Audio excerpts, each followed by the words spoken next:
Shalom, amados hermanos, Laila Tov, buenas noches, bienvenidos a una reunión más de la entrega del Shabbat en Casa de Oración Encuentro con Yeshua.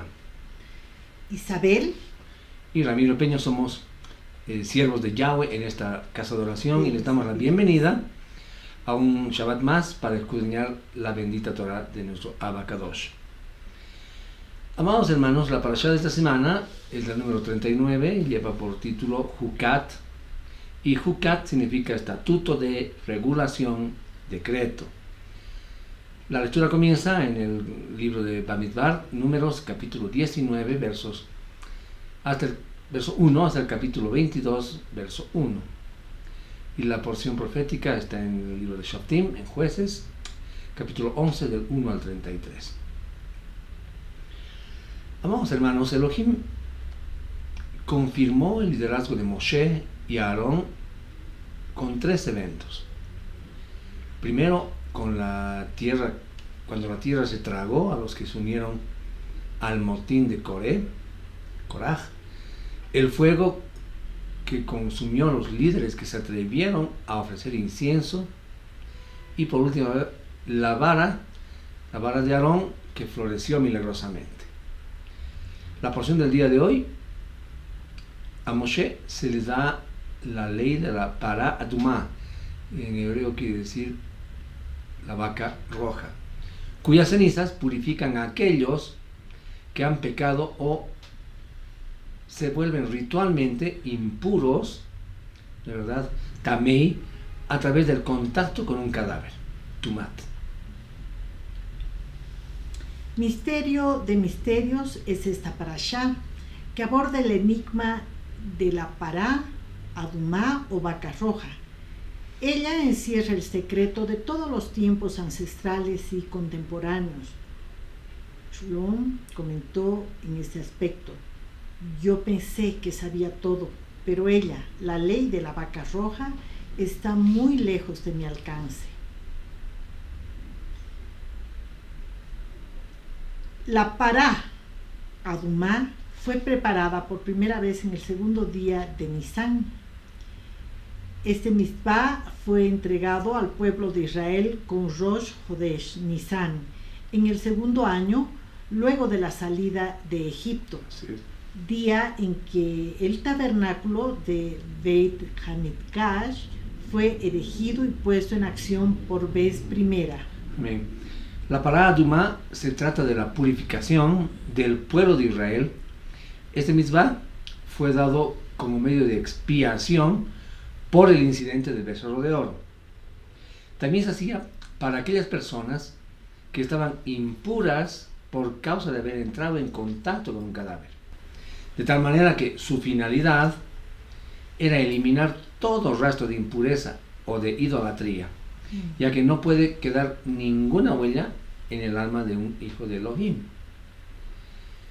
Durante todo el periodo del Beit Hamikdash hubo 9 vacas rojas y sus cenizas se utilizaron para purificación del pueblo en ese periodo. Los recipientes que se utilizaban para el rociado de las cenizas debían ser de piedra, un material que por su condición no podía recibir impureza ritual. Entonces todo esto formaba parte de las numerosas exigencias requeridas para la realización de la Pará Adumá, de la vaca roja, debido a su extrema importancia. ¿Amén? Primera fue preparada por Moshe Rabbenú. Sin embargo, la 10ª y última vaca roja no será sacrificada, ya que representa el cumplimiento de los Aseret Hadibrot, 10 mandamientos, la unicidad del Abba Kadosh, como también el Minyan, porque hubo alguien mayor que pagó por la purificación de Israel y del mundo entero, Yeshua HaMashiach, nuestro amado Yeshua HaMashiach, a quien no le quitaron la vida, sino que él mismo le entregó por amor a su pueblo Israel y a toda la humanidad. Amén. El rojo, en la semiótica literaria, representa uno de los arquetipos más antiguos y trascendentales: el amor. La rosa roja es sinónimo de romance, de noviazgo, de pasión, reúne temas y situaciones concernientes al amor, ¿verdad? Como se refiere Elohim a Eretz Israel, a la tierra de Israel, como su novia amada. El amor está cargado de liderazgo, mis hermanos, valentía, optimismo.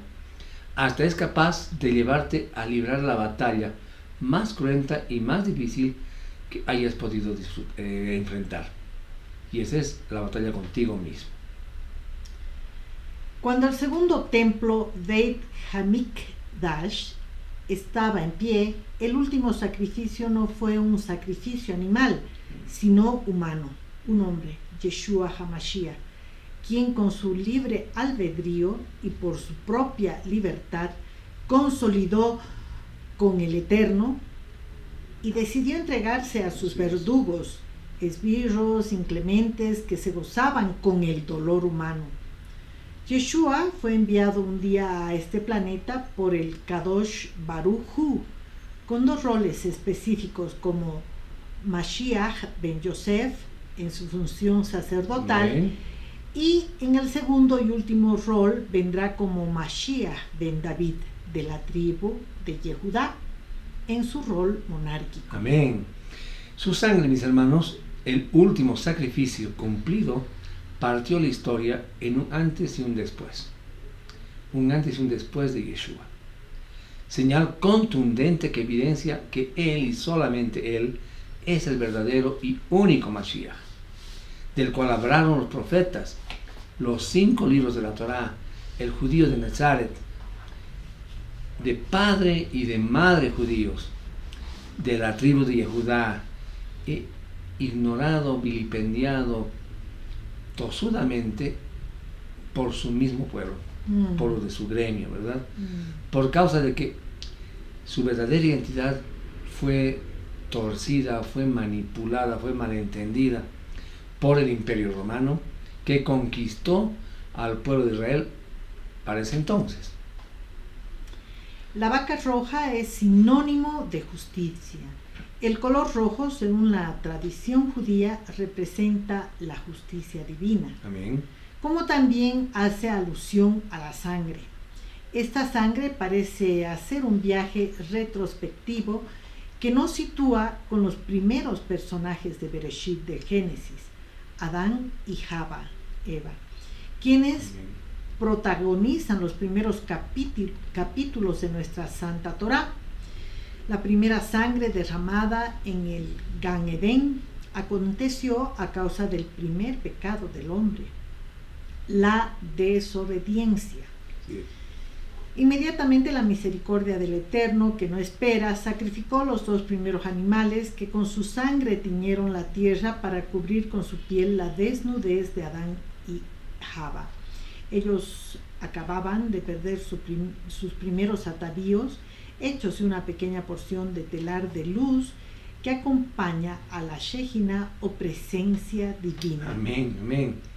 La vaca roja entonces nos sigue invitando a navegar sobre esas aguas de los tiempos inconmensurables de la Torá, donde la sangre aún sigue hablando a aquellos, inclusive a los que no quieren oír. Amén. Amén.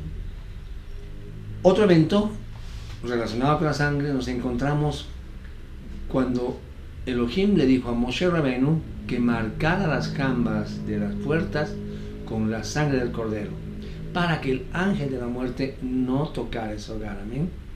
Eso está en Éxodo 12:13 y dice: y la sangre os servirá de señal en las casas donde estuviereis, y al ver yo la sangre os pasaré por alto, dice la palabra, de modo que no habrá entre vosotros plaga destructora cuando yo hiera la tierra de Egipto. Amén. Amén. Amén, mis hermanos. Bien, mis queridos hermanos, con esta breve introducción a nuestra porción de esta semana, vamos a comenzar a leer la bendita Torah de Yahweh, y vamos a empezar de la siguiente manera.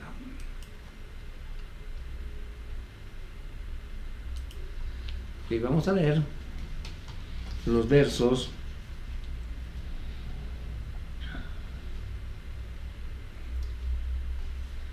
1 y 2 enseguida.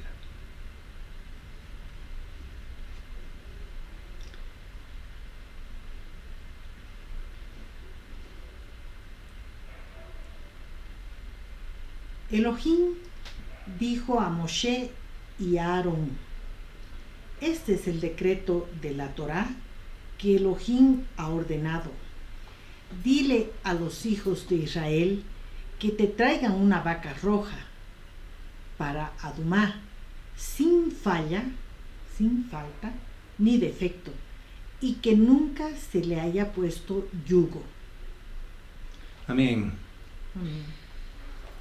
Este versículo, mis hermanos, nos presenta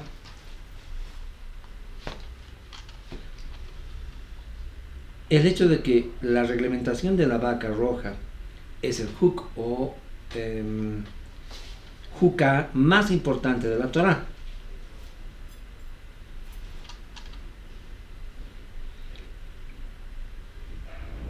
Como hemos expresado con anterioridad, los mandamientos de carácter huk, es decir, en plural hukim, son los mandamientos que no tienen una explicación necesariamente lógica o clara en la Torá. Muchos estudiosos consideran que el punto central de este capítulo 19 es la vaca roja.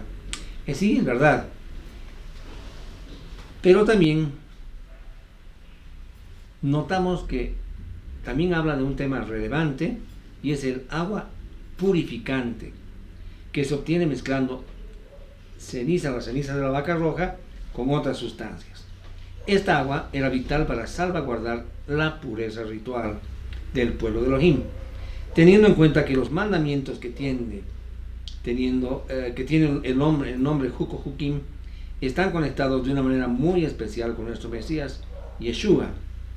La Escritura nos dice en Hebreos 9, de 3 al 14, porque si la sangre de cabros y de toros y la ceniza de la novilla rociada sobre los contaminados los santifican, concediéndoles una purificación externa, cuanto más, dice este versículo, la sangre del Mashiach, quien mediante el Ruach eterno se ofreció a sí mismo sin mancha a Elohim.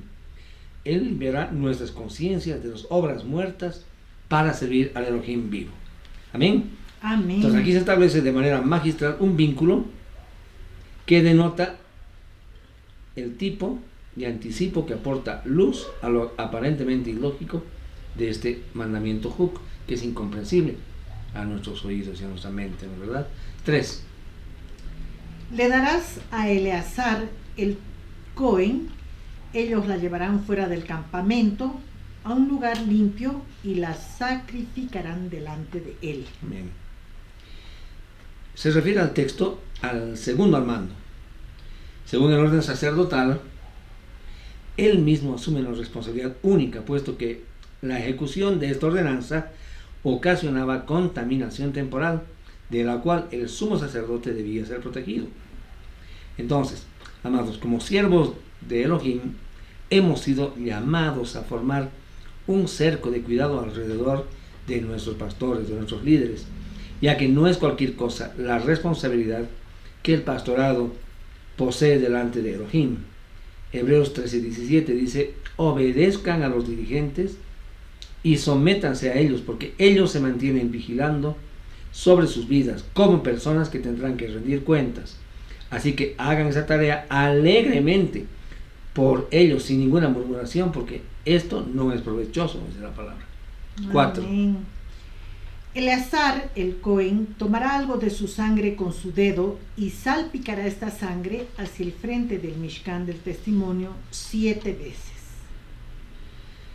Entonces el sacerdote encargado de sacrificar la vaca roja recogía algo de la sangre en su mano izquierda, sumergía su índice derecho dentro de ella y salpicaba en la dirección de la entrada del templo, que se podía ver desde la montaña donde permanecía.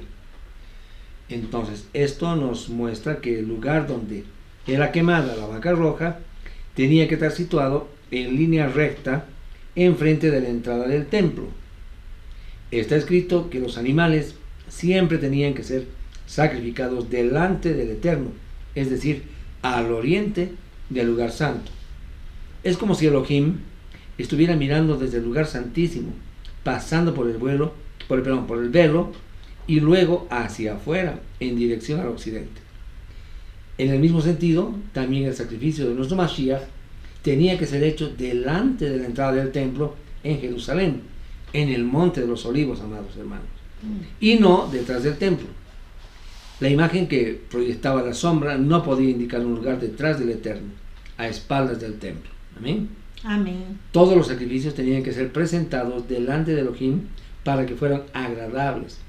Levítico 1.3 nos dice algo muy interesante. Dice, si su ofrenda es una ofrenda quemada, de la manada hará su ofrenda de un macho sin tacha. Lo traerá a la entrada de la carpa de reunión para que se acepte en favor suyo delante de Yahweh. Entonces, delante, ¿verdad? 19.5. La vaca será quemada hasta que se vuelva cenizas ante sus ojos. Su cuero, carne, sangre y estiércol serán quemados hasta que se vuelvan cenizas. Amén. Todas las partes de la víctima eran consumidas por fuego, excepto la sangre usada para rociar. Los ingredientes mezclados con cenizas eran los mismos que los usados para rociar a los leprosos. Eso se ve en Levítico 14, de 4 al 7.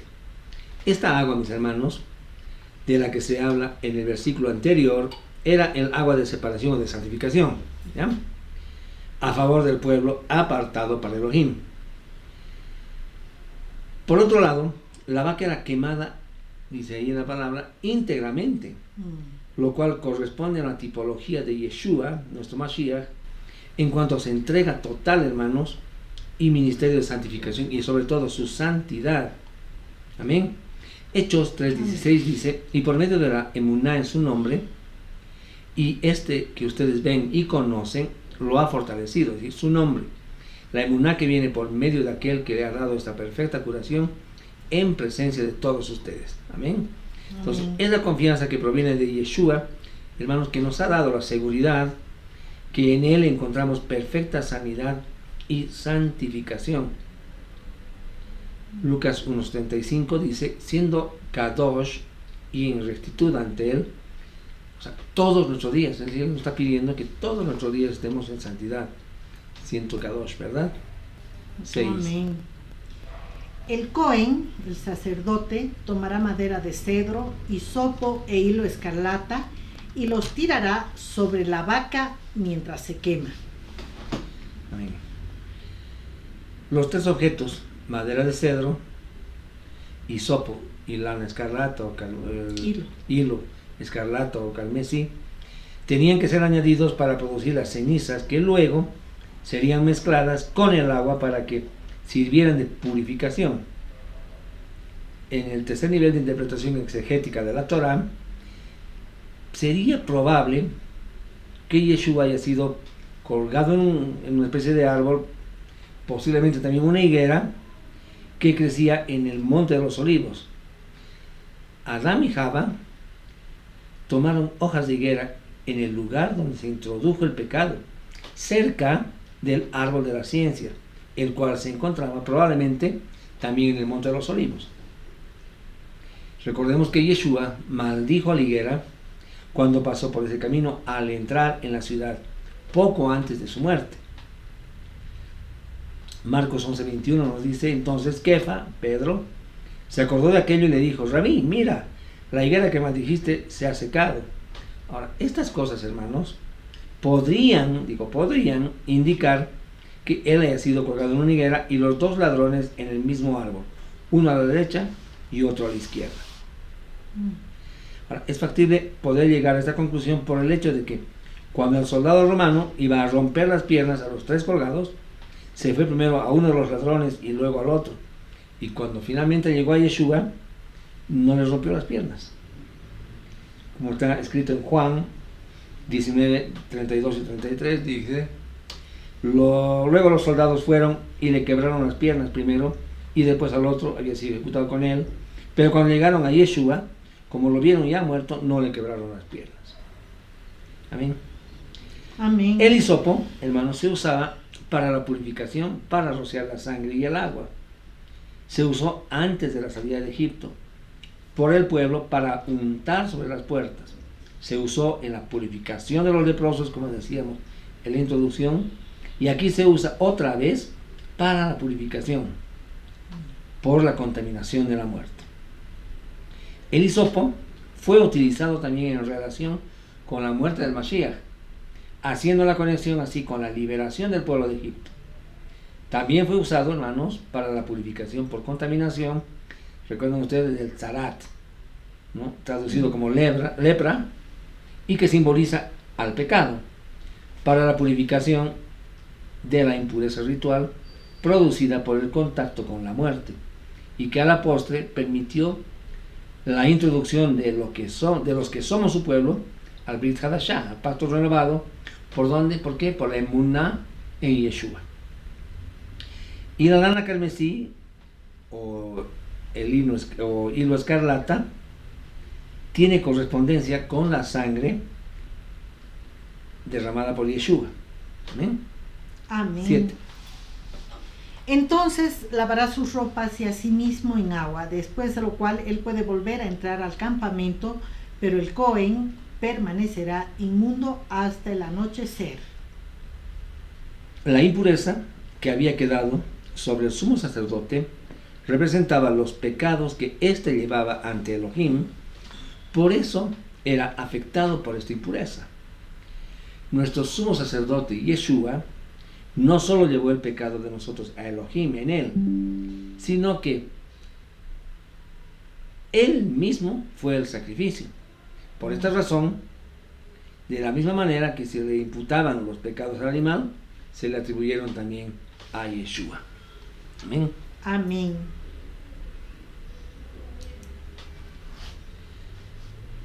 Se hace referencia a la inmersión en una mikveh, ya que dice sumergirá y lavará, como vemos en el 7, ¿no ve? Dice entonces lavará sus ropas y asimismo en agua. Para purificarnos de cualquier contaminación debemos acudir en arrepentimiento primero en Teshuvah, deseando la limpieza de Elohim, y de esa manera poder ser limpiados en la sangre del Cordero Yeshua. Acto seguido hay que hacer la tevilá, o sea la inmersión, para poder quedar limpios delante de Elohim. Amén. Amén. 19:9. Un hombre que esté limpio recogerá las cenizas de la vaca y las guardará fuera del campamento en un lugar limpio. Serán guardadas para la congregación de los hijos de Israel, para preparar agua para la purificación de pecado. Amén. Las cenizas de la paradumá o de la vaca roja fueron divididas en 3 partes. Una parte fue puesta en el Monte de los Olivos, otra parte fue colocada en el Gel, el área que rodeaba al atrio del templo, y la última parte fue dividida entre los 24 grupos de los sacerdotes que servían en el templo. Según la Mishnah, la parte de las cenizas que estaban en el Monte de los Olivos fue utilizada para consagrar a los sumos sacerdotes para poder preparar otras vacas rojas. Las cenizas que fueron guardadas en el Gel servirían para las generaciones futuras, según ordena este versículo. Las cenizas que estaban entre los sacerdotes en la tierra de Israel servían para que pudieran purificarse los hijos de Israel que estaban en las demás ciudades. Amén. Amén. Okay, vámonos al versículo 11. Cualquiera que toque un cadáver, no importa de quién es el cuerpo muerto, estará inmundo por 7 días. Amén. Nos llama mucho la atención en esta ley porque nos muestran los usos para los que el agua de purificación era aplicada. El caso de una muerte es el primero. Como en toda familia que tenía algún fallecimiento y sus miembros se contaminaban por dicho evento, así en una población inmensa, muchos casos de muerte habían, ¿verdad? Y otros casos de impureza ocurrían frecuentemente. Entonces, el agua de purificación permanentemente había mucha demanda por bañarse. La gente que se moría en los velorios tocábamos a los muertos, como lo hacemos actualmente, ¿no? Entonces, para proveer la cantidad de mezcla purificadora, dicen los escritores judíos, que una vaca rojiza era sacrificada cada año y que las cenizas mezcladas con los ingredientes de rociar eran repartidas entre digamos, todas las ciudades y aldeas alrededor de Israel. 12. Tiene que purificarse así con las cenizas en el tercer y en el séptimo días, entonces estará limpio. Okay. Pero si no se purifica a sí mismo, el tercer y séptimo días no estará limpio. Correcto, bien. La necesidad de purificarse al tercer día en esa agua con cenizas apunta a que la impureza incide sobre la parte física y la espiritual del contaminado. Además también alude a la resurrección de Yeshua, quien al tercer día se presentó como ejemplo de consumación plena de esta purificación, ¿verdad? Mostrando además como resultado un cuerpo glorificado e incorruptible. Pero también representa el proceso mediante el cual los fieles vamos a ser transformados, como lo expresa el Rab Shaul en 1 Corintios 15, 51 al 54. Miren, les digo un secreto, no todos nosotros moriremos, pero todos seremos transformados. Solo tomará un momento en un abrir y cerrar de los ojos al shofar final, porque el shofar sonará y los muertos serán resucitados para vivir eternamente y nosotros también seremos transformados. Ese material que se corrompe tiene que ser revestido de incorrupción. Esto que es mortal tiene que ser revestido de inmortalidad. Cuando lo que se corrompe se vista de incorrupción y lo que es mortal se vista de inmortalidad, entonces este pasaje del Tanaj será cumplido. La muerte será tragada en la victoria. Amén. Amén. Amados, por otro lado, el proceso de purificación ceremonial, que se extendía durante 7 días, había de mostrar que la santificación era progresiva e incompleta. Mientras no se cumpliera la perfecta voluntad de Elohim, expresada en sus mandamientos, toda persona que a sabiendas y presuntuosamente se descuidaba de hacerse rociar con esta agua, era culpable de una ofensa y se castigaba con excomunión. Qué poderoso, ¿no? 14. Esta es la ley. Cuando una persona muere en una tienda, todos los que entren en la tienda y todo en la tienda estará inmundo por 7 días. Ok. Los ejemplos que hemos estado presentando parecieran minuciosos y triviales, pero al final tienen objetivos, ¿no? Y porque eran de naturaleza cultural como también sanitaria. Se promovían al llevar al extremo la idea de la contaminación por el contacto con cadáveres y servía para impedir eficazmente que aquel pueblo, digamos como que era egipcianizado, digamos, imitara la costumbre supersticiosa de los egipcios de tener en sus casas los restos momificados de sus antepasados. Este mandamiento entonces, hermanos, aseguraba que un entierro rápido tenía que haber para todos, así no solo teniendo los cementerios a la distancia, sino también sacando de las moradas de los vivos los cadáveres de personas que habían muerto por enfermedades contagiosas y por exposición a los campos abiertos, los restos de los caídos, ¿no?, en batalla. 17. Para la persona inmunda, ellos tomarán algo de las cenizas del animal quemado para purificación de pecado y la añadirá a agua fresca en un recipiente. Cuando hablamos de agua fresca también hablamos de agua viva. Las aguas vivas representan a Elohim, mismo como fuente de la purificación o dador de esta agua purificadora, ¿verdad?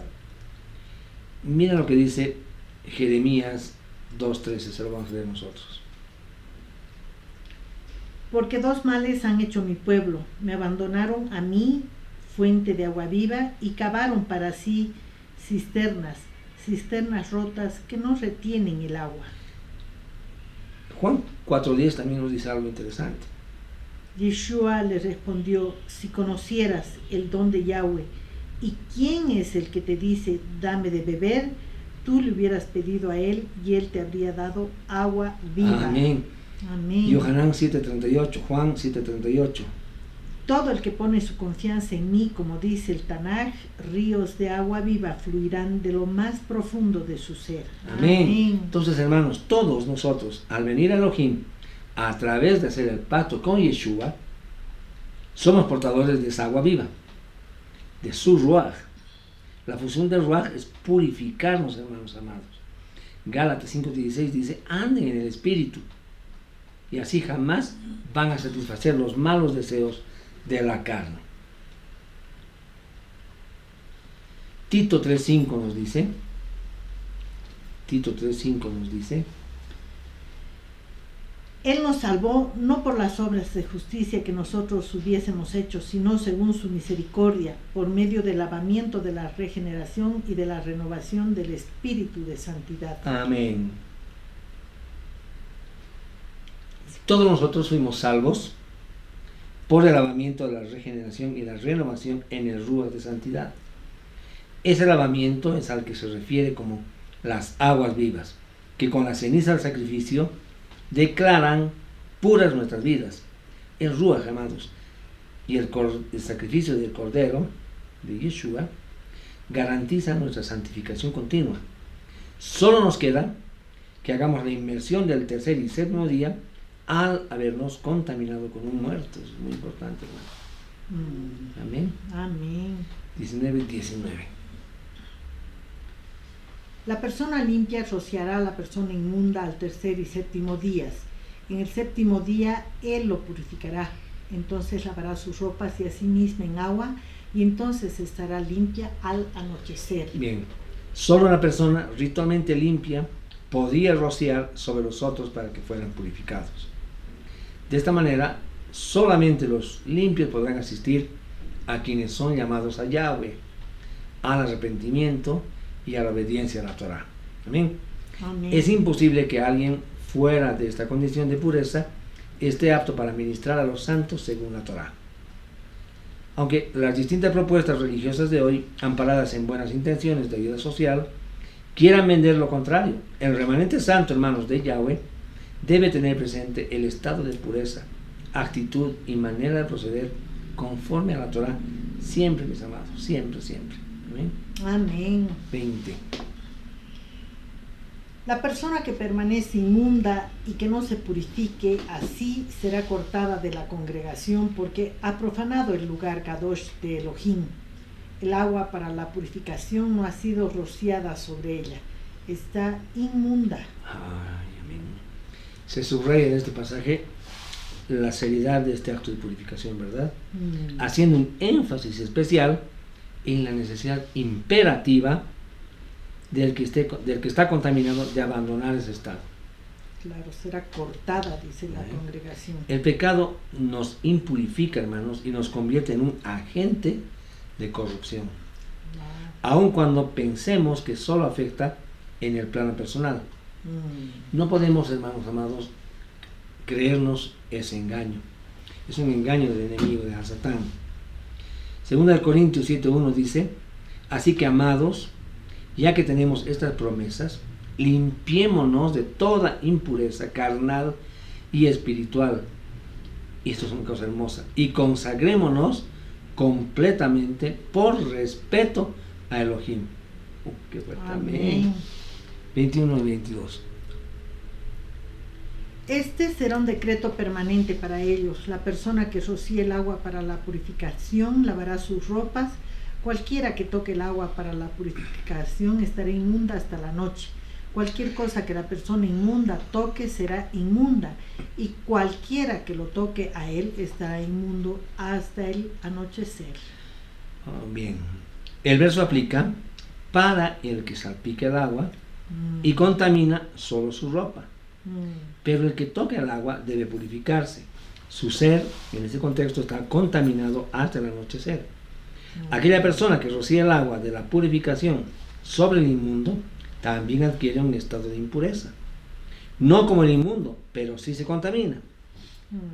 Se nos dice en la escritura acerca de Yeshua en 2 de Corintios 5:21, al que no conoció pecado por nosotros, Elohim lo contó como pecador, para que en él se nos contara a nosotros como justos delante de Elohim. Amén. Amén. Amén. Vamos a leer ahora del capítulo 20, versículos del 1 al 6. Los hijos de Israel, la congregación completa, entraron en el desierto Sin en el primer mes, y ellos se quedaron en Kadesh. Allí Miriam murió y allí fue sepultada, porque la congregación no tenía agua. Ellos se reunieron contra Moshe y Aarón. El pueblo riñó con Moshe y dijeron: nosotros deseamos haber muerto cuando nuestros hermanos murieron delante de Elohim. ¿Por qué trajiste a la congregación de Elohim a este desierto para morir allí, nosotros y nuestros animales de cría? ¿Por qué nos hiciste salir de Egipto para traernos a este terrible lugar sin cera, higos, vides, granadas o aún hasta agua para beber? Moshe y Aarón se fueron de la asamblea, fueron al Mishkan del testimonio y cayeron de bruces, y la majestad de Elohim apareció a ellos. Amén. Wow. Luego del transcurso, hermanos, escuchen, de 37 años desde la primera misión espía de Israel a la tierra prometida, como lo hemos visto en el libro de Bamidbar, números 13-14, y 40 años desde el éxodo de Egipto, las escrituras permanecen virtualmente en silencio acerca de aquellos 37 años de peregrinaje por el desierto.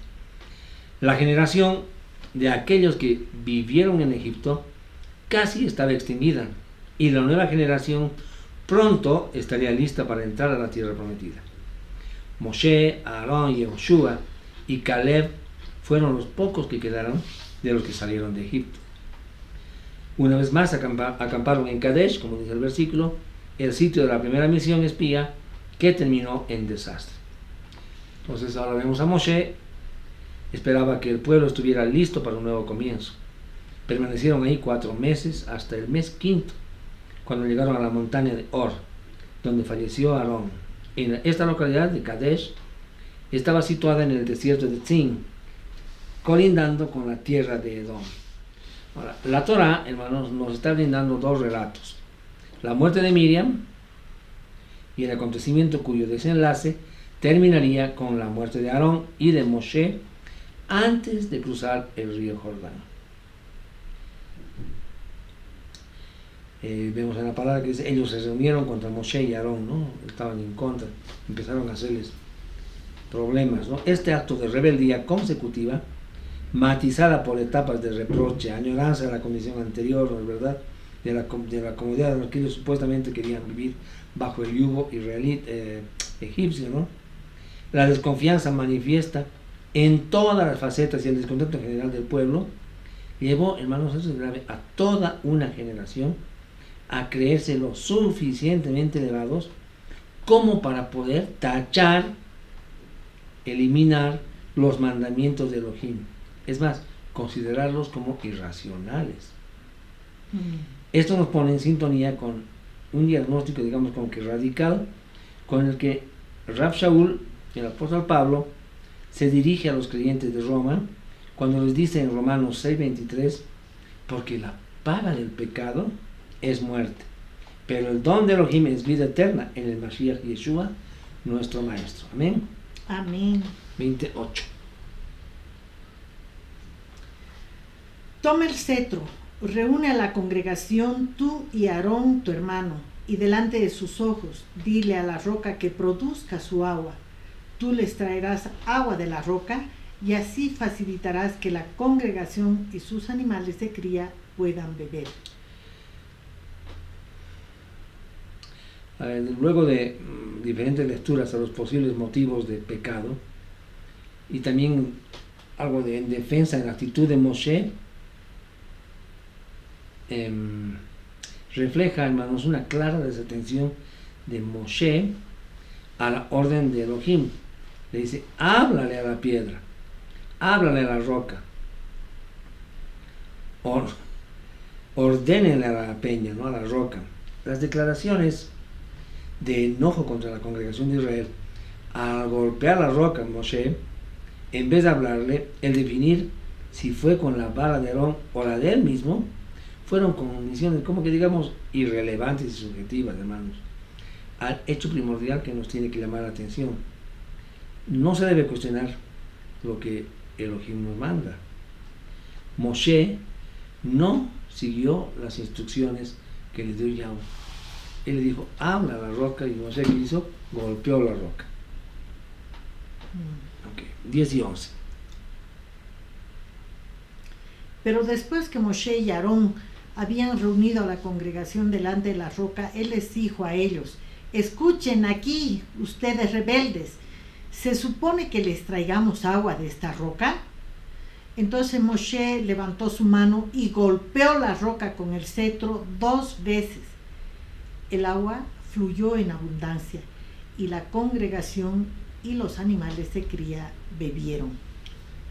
Acá vemos otra vez la inclinación del pueblo hacia la desconfianza de la provisión de Yahweh para ellos. Los pone en el mismo lugar que en Meribá. Meribá, coincidentemente, significa contienda. Contienda. Aquí murmuraron contra Moshe y Aarón nuevamente. Hablaron con el mismo lenguaje absurdo y desmedido de sus padres. Y esto agravó su delito, hermanos, porque ya conocían de antemano la rebelión y la falta de sus padres. No obstante, se aventuraron en tomar las mismas actitudes. Amén. Amén. Ahora hay que tener en cuenta, a diferencia del evento paralelo de Shemot 17:6, anoten eso, en el que Yahweh manda explícitamente a Moshe golpear la roca, golpear la peña. En esta, hermanos, estamos leyendo, le dice, háblale a la peña. Y por ende, eso determina la sentencia por la desobediencia y desatención a su instrucción. Entonces Moshe debe nuevamente mandar en el nombre de Yahweh que salga agua para ellos en la roca. Como siempre sucedió, Elohim desea abastecer, hermanos, a su pueblo con lo que necesita. Pero Moshe y Aarón actuaron incorrectamente. Se atribuyeron una buena parte de la gloria del hecho maravilloso al declarar, escuchen rebeldes, ¿acaso tenemos que sacarles agua de esta roca, como hemos leído, no? Como si lo hicieran por algún poder o valor propio, además de llamarles como a sus padres. La Escritura, en la clara exposición de la verdad, nos muestra, hermanos, además los pecados de estos hombres, como ejemplo de cuánto daño nos puede hacer una decisión por la desobediencia a un mandamiento. Esto, hermanos, nos tiene que hacer reflexionar en que no tenemos idea del tamaño de la bendición que está en juego ante el desafío de desobedecer la palabra de la verdad, la palabra de Emet. Les voy a citar algunos versículos, anótenlos. Son textos que señalan el pecado de Moshe y Aarón por lo que les tocó perecer junto con la generación que no entró a la tierra prometida. Números 22 al 13, Números 20-24, Números 27, 13 al 14, Deuteronomio 1-37, Deuteronomio 3, 23-28, Deuteronomio 4, 21 al 22, Deuteronomio 32, 48 al 52, Deuteronomio 34, 5 y el Salmo 106, 32 al 33. Entonces, hermanos, tenemos que aprender de la exhortación de Rab Shaul, del apóstol Pablo, cuando dijo en Filipenses 2:12. Le dice algo como que mis amados amigos, así como siempre obedecieron cuando yo estaba con ustedes, es mucho más importante que obedezcan ahora que estoy lejos de ustedes, permanezcan buscando su salvación con temor y con temblor. Hermanos, un líder está en la mira del pueblo. Por eso su error es mucho más importante y más visible que los errores de los que no son líderes. Porque los líderes arrastran a todo un pueblo. El poder del ejemplo, hermanos, saben ustedes, es muy, pero muy fuerte. Moshe no cometió un pecado aparentemente grave, pero ante los ojos de Elohim, su desobediencia y arrebato de ira con palabras hirientes fueron suficientemente graves como para prohibirle la entrada a la herencia. Entonces debemos aprender la lección para ser cuidadosos, amados hermanos, como líderes, en el cumplimiento de los mandamientos para que no perdamos nuestra herencia. Amén. 13. Esta es la fuente de Meribá, disputa, donde los hijos de Israel disputaron con Elohim, y por lo cual él reafirmó su Kedushá. Okay, vemos, ¿no? Meribá significa querella, contienda, ¿verdad? Meribá fue el lugar en el que el pueblo contendió contra Yahweh por causa del agua, en el que endurecieron sus corazones. En vez de optar por creer en Elohim, murmuraron directamente contra él y contra Moshe. Antes habían murmurado contra Moshe, pero en esta oportunidad murmuraron directamente contra Yahweh. Entonces, esto es el resultado del endurecimiento del corazón, y la falta de gratitud siempre brota, hermanos, de un corazón duro. Un corazón agradecido es un corazón sensible.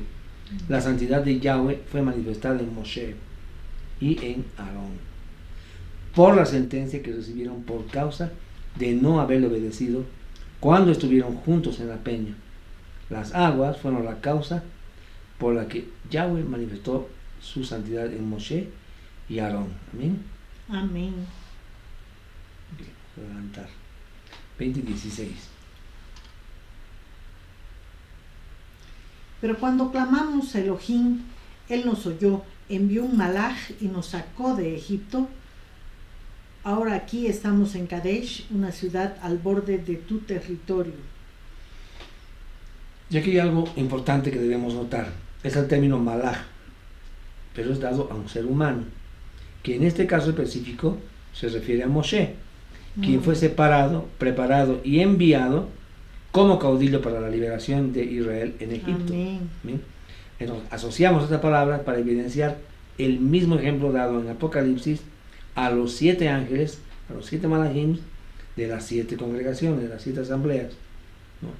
En los capítulos 2 y 3, la Escritura dice además, en 2 Corintios 36:16, pero ellos se burlaban de los mensajeros de Elohim, y despreciaban sus mensajes, e insultaban a sus profetas, hasta que la ira de Yahweh estalló sin remedio contra su pueblo. Wow. 17. Por favor, déjanos pasar por tu tierra, no pasaremos por tus campos o viñas, y no beberemos agua alguna de los pozos. Iremos por la carretera de los reyes. No nos volveremos a un lado, ni a la derecha, ni a la izquierda, hasta que hayamos salido de tu territorio. Okay. La frase, déjanos pasar por tu tierra, es como, déjanos seguir en el camino, o iremos por la carretera que tú nos muestras. Se puede referir a 2 situaciones. Una, al camino principal que el mismo rey usa para su tránsito, y la otra situación, posiblemente al camino que indique aquel rey para que el pueblo de Elohim transite por él. Pero si se dan cuenta, en ambos casos hay un factor común, y es la sujeción. Primeramente a Elohim, y luego a las autoridades que él mismo estableció. Amén. Amén. 18. Pero Edom respondió: ustedes no pasarán por mi tierra. Si lo hacen, yo saldré contra ustedes con la espada. Okay. Entonces aquí vemos que la respuesta fue: no quiero que pases por mi tierra, y si te atreves a pasar, saldré ante ti con la misma espada con que mi antepasado me bendijo, dice, ¿no? Bueno, ¿qué vamos a hacer? 20:19. Los hijos de Israel respondieron: nos mantendremos en la carretera. Si bebemos el agua, nosotros o nuestros animales de cría pagaremos por ella. Solo déjanos pasar a pie, no es nada. Israel hizo saber que no era necesario pasar por las zonas pobladas, sino por las regiones deshabitadas donde no había campos ni viñedos, para no causar ningún daño. Pero de haber alguno, se dejaba establecido el compromiso de restituir y pagar por ello. 20:20. Pero él dijo: no pasarán por ella, y Edom salió contra ellos con mucha gente y mucha fuerza. Amén. Este es un conflicto que está determinado hasta la venida de Mesías, Yeshua. Amos 1:11 dice: así dijo Yahweh, por 3 transgresiones de Edom, Por 4 no lo revocaré, porque persiguió a su hermano con la espada y reprimió toda piedad, porque su ira se encendió incesantemente y su furia ardió sin límites. Amén. Lo que sembró Esaú contra Jacob en sus descendientes permanece hasta el día de hoy.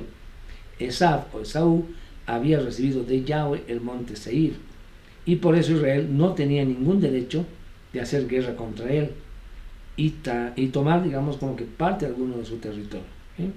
Amén. Israel fue ordenado a bendecir a su hermano Esaú, con la compra de alimentos y bebida, pero aún así él no quiso dejarles pasar por su territorio, por el odio que le tenía.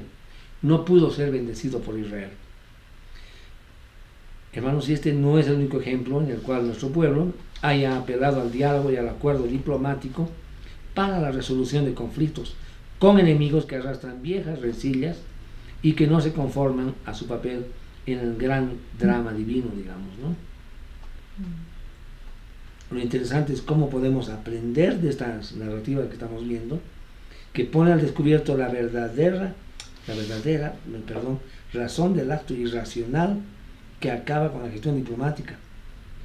Mientras los hijos de Israel no tuvieron posesión de aquella región, los amonitas no protestaron. Una vez que tomaron posesión, entonces ahí vino la propuesta. Y lo mismo ocurre en nuestros días, hermanos. Jordania tuvo bajo control Jerusalén por muchos años, pero nadie levantó su voz reclamándola o pidiendo que fuera denominada una ciudad internacional bajo la custodia del Vaticano. Bastó que los hijos de Israel la tomaran para que el mundo entero comenzara a protestar y a reclamar a Jerusalén. Jefté, el héroe militar de ejemplo de Jueces, manda a decir a las autoridades amonitas, ¿no?, que mientras Israel ha estado habitando en Hezbón y sus dependencias, Aroer y sus dependencias y todos los poblados a lo largo del Amón, por 300 años. ¿Amén? Amén.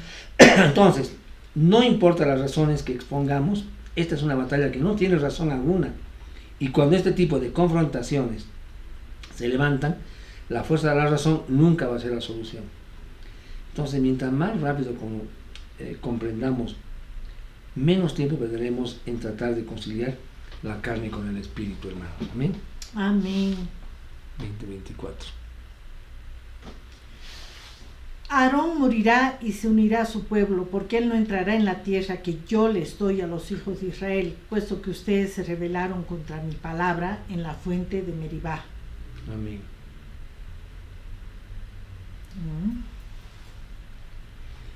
A ver, esto está en conformidad con la regla general de que inevitablemente, como pueblo de Elohim, uno sufre daño cuando se asocia con los malvados. Amén. Amén. Okay.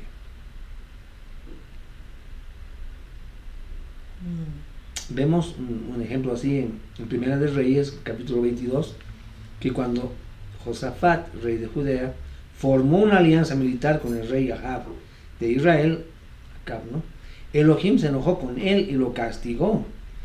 Eso está escrito en segunda de Crónicas 19:2, ¿verdad? En la Torah vemos, hermanos, cómo al desear el pueblo pasar los límites de Edom y tener tratos con ellos como si fueran amigos, esto produjo la muerte prematura de Aarón. Y así como esa generación perdió una de sus personalidades más emblemáticas, amados hermanos. El Salmo 1:1 es precioso porque dice: bendecido, bendito es el hombre que no ha caminado en el consejo de los perversos y no ha estado en camino de pecadores, ni se ha sentado con los escarnecedores. ¿Sí? Adicionalmente a lo anterior, en su intento de reconciliación y fraternización, fue rechazado por Edom al pedir que los dejaran pasar por su territorio, y luego, por este hecho, avanzando en contra de ellos, se produjo una profanación del nombre de Elohim en el mundo. Las naciones no sabían que Elohim les había prohibido librar la guerra en contra de Saúl, y llegaron a la conclusión de que los israelitas habían retrocedido de Edom por temor y por cobardía. Increíble, ¿no? Cuando los israelitas arribaron a la montaña de Or, Elohim le dijo a Moshe, dado que había llegado el momento que falleciera Aarón, él debía de decírselo. Vamos, por lo general, a los justos se les informa que su fallecimiento es inminente, para que transfieran su autoridad a sus hijos y los vean ya establecidos como sus sucesores.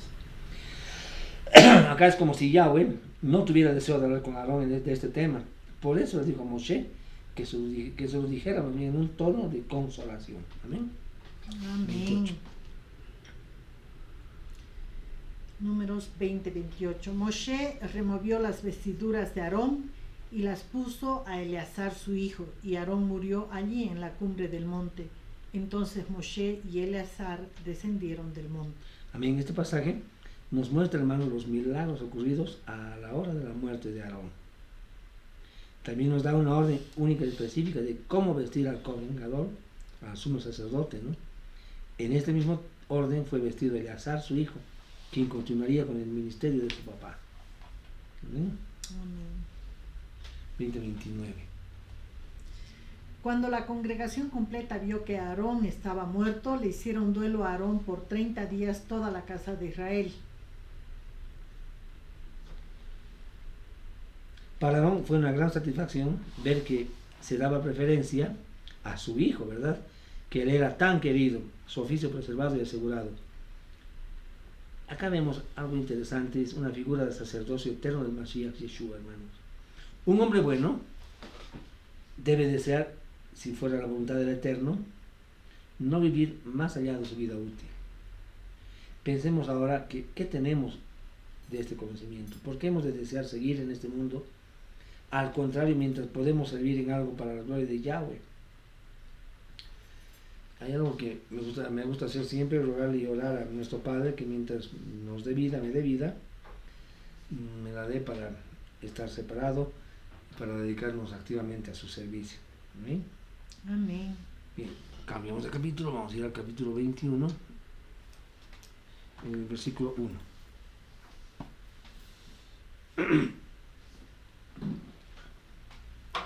Entonces el rey de Arad, un kenanita que vivía en el Negev, oyó que Israel se estaba acercando por el camino de Atarín, camino de los espías. Así que él atacó a Israel y tomó a algunos de ellos cautivos. Después de la muerte de Aarón, el pueblo israelita retomó su marcha hacia Eretz Israel, lo cual había sido interrumpido por el tiempo de luto y la inminente guerra contra ellos. El avance hacia la tierra prometida siempre, hermanos, trae pérdidas, guerras y conflictos. Se requiere permanecer fiel a pesar de las pérdidas del camino. Amén. Amén. Veamos el versículo 4. Entonces ellos viajaron del monte Or en la carretera hacia el lago de Suf para poder rodear la tierra de Edom. Pero el alma del pueblo estaba muy desanimada a causa del desvío. 21:5 más. El pueblo habló contra Adonai y contra Moshe. ¿Por qué nos sacaste de Egipto para morir en el desierto? No hay verdadera comida, no hay agua y estamos hartos de estas cosas miserables que estamos comiendo. Acá vemos que se impacientó el ánimo del pueblo, ¿verdad? Y hablaron en contra de Elohim y en contra de Moshe. Es increíble, describen inclusive al maná como comida miserable o liviana. Que Dios dice, no hay comida, no hay verdadera comida. Wow. La depreciación, hermanos, la depreciaron tanto que la consideraban aún sin valor. Ya no se quejaron solamente por causa del camino, sino ya empezaron también a criticar la comida que Elohim estaba dando diariamente. Wow. Increíble, ¿no? 22:6. Como respuesta, Adonai envió serpientes venenosas entre el pueblo. Ellas mordieron a la gente y muchos de los hijos de Israel murieron. A ver, como en las ocasiones anteriores, la actitud del pueblo provocó la ira de Elohim, que manda serpientes ardientes. Serpientes venenosas, como dicen, entre el pueblo. Otros creen que esta palabra venenosa se refiere a la inflamación causada por la mordedura de la serpiente. Por eso dicen ardiente y venenosa. Hay una traducción en hebreo así. Las cuales cobraron la vida, hermanos, de muchos, pero muchos de estos desagradecidos. Hay un adagio popular que dice: la peor de las calamidades le aguarda a un corazón desagradecido. Wow. Lo que nos exhorta a mantener el hábito, amados, de ser agradecidos, y que debe prevalecer en nosotros, pese a nuestras circunstancias, ¿no? Siempre a ser agradecido. 1 Timoteo 1:12 dice: le doy gracias al que me ha dado el poder, el Mashiach Yeshua, nuestro Adón, porque me consideró suficientemente confiable para ponerme a su servicio. Amén. Amén. 21:7. El pueblo vino a Moshe y dijeron: nosotros pecamos por haber hablado contra Adonai y contra ti. Ora a Adonai para que nos quite estas serpientes. Moshe oró por el pueblo. Acá vemos otra vez a Moshe orando como un intermediario entre el pueblo y Yahweh. El pueblo, hermanos, no oró al Eterno, no oró a Elohim, sino que le pidieron que Moshe orara por ellos. Esto nos muestra que el pueblo hebreo necesita un intermediario entre nosotros y Yahweh. Recordemos que Moshe es una figura de Yeshua, quien constituye el único, sabemos, camino entre nuestro Abba y, en este caso, los extranjeros, ¿no? Las personas. 21:8. Y Adonai respondió a Moshe: haz una serpiente feroz y ponla sobre un poste. Cuando cualquiera que haya sido mordido la vea, vivirá. Amén. Este verso puede sugerir que aquí se aplica el mismo principio que opera en los sacrificios de ritos y de purificación, ¿eh? Amén. Amén. 21:9.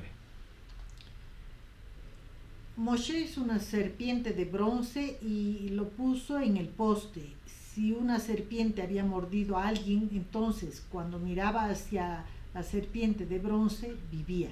El Mashiach es la serpiente de bronce sobre un asta. Amén. Serpiente, en hebreo se dice nakhash. Está en el Strong 5175, 5175. Y bronce, en hebreo se dice nekhoshet en realidad. Nekhoshet. La raíz de la palabra indica siseo o sonido, que repica o suena. Esta serpiente fue puesta sobre una asta. Asta en hebreo se dice nes, que significa señal, brillar desde lejos, considerar con placer, puesta como señal, etcétera. Amén. Amén. Vamos al versículo 21:13. De allí ellos viajaron y acamparon del otro lado de Amón, en el desierto. Este río sale del territorio de los Emorí, porque Amón es la frontera entre Moab y los Emorí. Ahora, los hijos de Israel entran en territorios nuevos. Amón es el río que constituye la frontera norte de Moab. Había sido la frontera en un principio, ya que después del pueblo de Israel conquistó ese territorio. Los israelitas no se metieron hasta ese entonces en el territorio de Moab, porque no recibieron permiso para ello. Amén. 21:14. Por esto dice en el libro de las guerras de Adonai: es a ese campamento y a los milagros allí acontecidos que se aludirá cuando se cuente en la historia de las guerras de Adonai, los milagros que les dio en el Yam Sof, lago de juncos o final, y en los valles del Arnón. 16. Y la pendiente de los Badís extendiéndose tan lejos como el sitio de Ar, que yace junto al territorio de Moab. De allí ellos fueron adelante a Vir, pozo. Ese es el pozo cual Adonai dijo a Moshe: reúne al pueblo y yo les daré agua. Ahora, este versículo no debe interpretarse como diciendo que los israelitas llegaron a su pozo. A esta altura, el pozo los había, como digamos, estado acompañando durante el éxodo. Cuando iniciaron sus viajes, 40 años antes, y no apareció.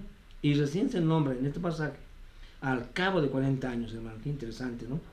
Vale decir que las escrituras acá no están diciendo que los israelitas viajaron de allá al pozo, sino que una corriente de sangre fluía desde allí hasta el pozo, haciendo que tomaron conciencia del milagro que les estaban haciendo. Amén. Amén. Ok, 17 al 20. Estaba por terminar. Y de Bamot al valle por los llanos de Moab, al comienzo de la cordillera de Pisgah, donde mira a Yeshimón, el desierto. Hasta el 20. Ahí está, ¿no? Hasta el 20. Sí. Okay. Israel, dice, cantó, así, Dabar, entonó cánticos de celebración a Yahweh. Hermanos, un verdadero israelita es uno que canta, o por lo menos intenta cantar, aunque no tenga buena voz. Yo soy de esos, no tengo buena voz. El canto, hermanos, es originalmente algo muy positivo para el ser humano. Sirve para muchas cosas, entre ellas desahogarse en momentos de presión, tanto negativa como positiva. Expresar la alegría y pena delante de Elohim y de los hombres. También es maravilloso porque mediante el canto podemos exaltar a Yahweh. El libro de los Salmos, Tehilim, contiene canciones de toda clase que expresan alabanza y alegría, pero también mucha pena y dolor dirigidas principalmente a Elohim. Hermanos, Yahweh quiere que nos expresemos delante de Él por medio de cánticos. Así que acostúmbrate, mi hermano, a cantar delante de tu Hacedor. Amén. Amén. Amados hermanos, serían interminables las aplicaciones alegóricas que podríamos ver en este pasaje. Lo más importante es valorar nuestro pozo y mantenerlo a disponibilidad mediante nuestro compromiso a la obediencia. Amén. Amén. 21-21.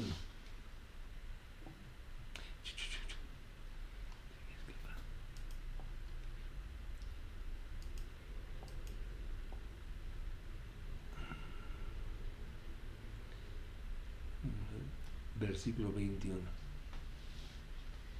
Envió mensajeros a Sihón, rey de los Emorí, con este mensaje.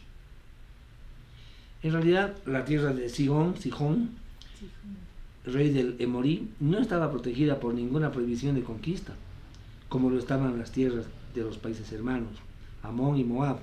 Sin embargo, Moshe envió un mensaje de paz conciliatorio, sabiendo posiblemente que no era el momento histórico de conquistar y poblar esos territorios de Transjordania. La prueba es que, de no mediar el pedido insistente de las tribus de Gad y Rubén y de la media tribu de Menashe, estas regiones quedarían despobladas por los hijos de Israel, puesto que Moshe consideraba las tierras al otro lado de la ribera occidental del Jordán como la buena tierra que fluye leche y miel, mis hermanos. 26. Heshbón era la ciudad de Sihón, el rey de los Emorí, quien había peleado contra el que fue rey de Moab y conquistó toda su tierra hasta el Arnón. 27. Por esto los que cuentan leyendas dicen, vengan a Heshbón, que sea reedificada, la ciudad de Sihón sea restaurada. Amén. Y vamos a irnos al versículo 33. Entonces ellos se volvieron y fueron por el camino a Bashán, y Og, el rey de Bashán, marchó contra ellos, él con toda su gente, para pelear en Edrei. Aquí vemos que no hubo entonces una comitiva de paz, pues Og despachó su ejército a combatir sin esperar a negociar la paz. Vemos aquí la frase, no le temas. Al parecer algo hizo sentir temor al ejército de Israel. ¿No es verdad? El Salmo 22:12 es uno de los que son considerados como mesiánicos, hermanos. Habla sobre el sufrimiento de Yeshua, además de ser un Tehilim, un salmo citado por él en el madero mientras moría. El temor de Moshe viene que este Og era descendiente de los gigantes. Según Deuteronomio 3:11 dice que tenía 4 metros de altura y su espalda debió tener un ancho de unos 2 metros. Los gigantes, hermanos, son un resultado del pecado descrito en Bereshit 6 por corrupción de la humanidad. El Tehilim, Salmo 22, al hablar de los toros de Bashán, parece no solo reflejar a los hombres que oprimían a Mashiach, sino la presión espiritual que sufrió para liberarnos. Hermanos, en nuestras batallas diarias contra el pecado, debemos entender que aquellos que se levantan en nuestra contra solo son manipulados por los espíritus del mal que tienen fortalezas en esta zona y en nuestras vidas. Amén. Como ya lo dijo Yahweh a Moshe, y te digo yo también a ti, les decimos hoy ahora ustedes, hermanos, en el nombre de Yeshua, no debemos temer. Como dice Efesios 6:12, nuestra sangre no es contra sangre ni carne, ¿no? Sino más bien contra principados. Amén. Ni potestades. 1:34. Adonai dijo a Moshe: no tengas temor de él, porque yo lo he entregado a ti con todo su pueblo y su tierra. Tú lo tratarás tal como hiciste a Sihón, rey de los Emori, quien vivía en Heshbón. Amén. Yo lo he entregado a ti con todo su pueblo y su tierra. No hay mucho más que comentar ahí, ¿verdad? 22:1. Y vamos a ir al último versículo. Capítulo 22:1. Entonces los hijos de Israel partieron y acamparon en las llanuras de Moab, del otro lado del río Jordán, frente a Jericó. Amén. Amados hermanos, y a manera de conclusión, podemos decir que pureza es un término que bien puede resumir esta porción, esta parashá. Cada uno de nosotros estamos, hermanos, llamados a limpiarnos de toda contaminación. Amén. Amén. Segunda de Corintios 7:1 dice así que, amados, ya que tenemos estas promesas, limpiémonos de toda impureza carnal y espiritual y consagrémonos completamente por respeto a Elohim. Amén. Amén. Tenemos dos áreas para limpiar. Al hacernos perfeccionamos nuestra santidad porque tememos a Yahweh. Amén, hermanos. Amén. Amén. Entonces, después de reconocer nuestros pecados, debemos buscar ser cubiertos por el sacrificio de Yeshua, hacer teshuvah, arrepentimiento, y volvernos de los malos caminos al camino de Yahweh. El resultado de no contaminarnos es tener a Elohim como Padre, hermanos. ¿Ok? Amén. Amén. Esta porción, mis queridos hermanos, contiene los mandamientos 397 al 399 de los 613 que están descritos en la Torah. Amén. Amén. Y con esto habíamos acabado, amados hermanos, nuestra porción de esta semana, el estudio de la porción de esta semana, Jucat, la vaca roja. Ha sido una parashá hermosa que espero que haya sido de su agrado, que haya sido de bendición para sus vidas. Y con nosotros entonces sería hasta el siguiente Shabbat, si es que Elohim así lo permite. Amén. Baruch Hashem. Baruch Hashem. Amén, hermanos. Hasta el siguiente Shabbat. Baruch Hashem.